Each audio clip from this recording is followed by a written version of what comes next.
Baik, Bapak Ibu, saudara-saudari sekalian, saya Romo Yohanes Sujanto dari Paroki Katedral Kristus Raja Tanjung Karang.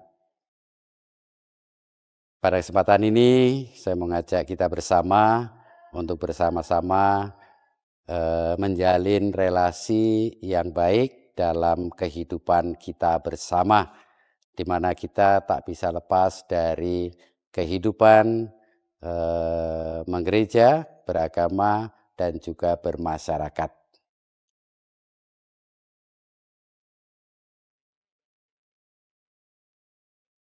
Hukum yang paling utama itu apa? Baik, terima kasih banyak. Hukum aturan tetap ada dalam kelompok orang pun, walaupun sedikit, entah tertulis atau tidak, itu pasti ada macam-macam.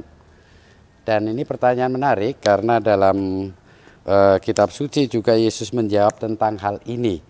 Apa yang menjadi hukum yang utama dan terutama ketika ada seorang ahli Taurat yang bertanya kepada Yesus karena ada hukum banyak sekali. Mana sih sebenarnya hukum yang utama dan terutama itu?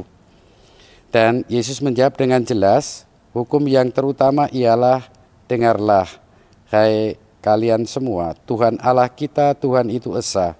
Kasihilah Tuhan Allahmu dengan segenap hatimu, dan dengan segenap jiwamu, dan dengan segenap akal budimu, dan dengan segenap kekuatanmu. Dan hukum yang kedua ialah, kasihilah sesamamu manusia seperti dirimu sendiri. Dan inilah yang menjadi roh jiwa dari semua aturan hukum yang ada. Jadi mengasihi Allah dengan sepenuh hati, sepenuh jiwa dan raga, mengasihi sesama manusia itu menjadi satu. Jadi dalam hal ini kedua hukum ini itu pada hakikatnya satu. Jadi mengasihi Allah dengan segenap hati, dengan segenap jiwa, dengan segenap pengertian, dan mengasihi sesama manusia seperti diri kita sendiri. Jadi yang menjadi ukuran adalah diri kita. Diri kita, sejauh mana kita mengasihi Allah, itu kita wujud nyatakan dengan kasih kita kepada sesama kita. Ini kiranya yang menjiwai semua aturan dan hukum yang ada. Tanpa roh kasih kepada Allah dan kasih kepada sesama, itu hukum aturan akan terasa tidak adil. Tidak adil karena akan ada satu dua hal yang dikalahkan dalam hal ini. Oke Romo, tadi sudah dijawab bahwa hukum yang paling utama adalah hukum kasih itu sendiri. Bisa kita lihat itu hukum kasih yang seperti apa gitu dalam kehidupan kita zaman sekarang.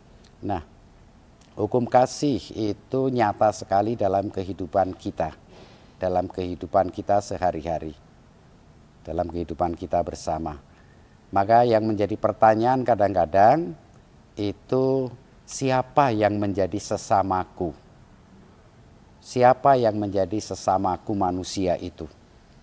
Karena Yesus mengatakan bahwa kasihilah sesamamu manusia seperti dirimu sendiri. Itu, kasihilah sesama manusia. Orang bertanya, siapakah sesamaku?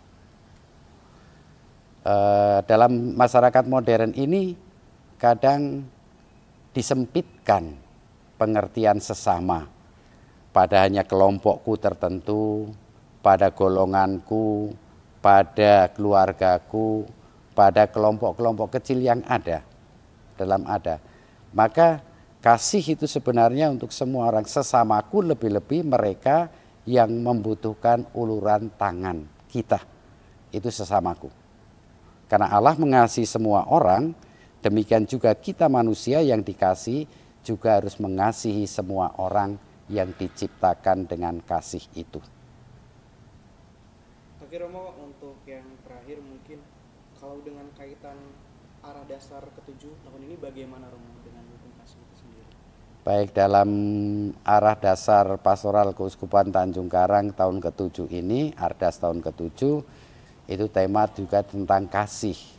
Kasih kepada sesama secara nyata. Saya kira sangat berkaitan dalam hal ini, kasih kepada sesama tadi yang saya singgung, tentang siapakah sesamaku.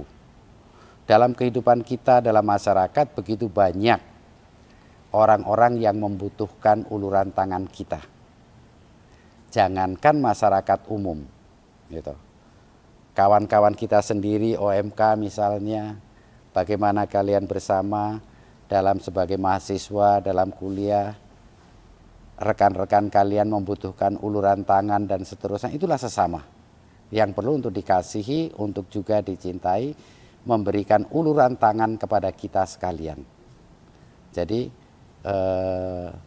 satu yang sungguh sangat berkaitan dengan arah dasar pastoral keuskupan, yakni untuk mewujudkan kasih itu kepada sesama kita, terutama mereka yang menderita dan membutuhkan pertolongan.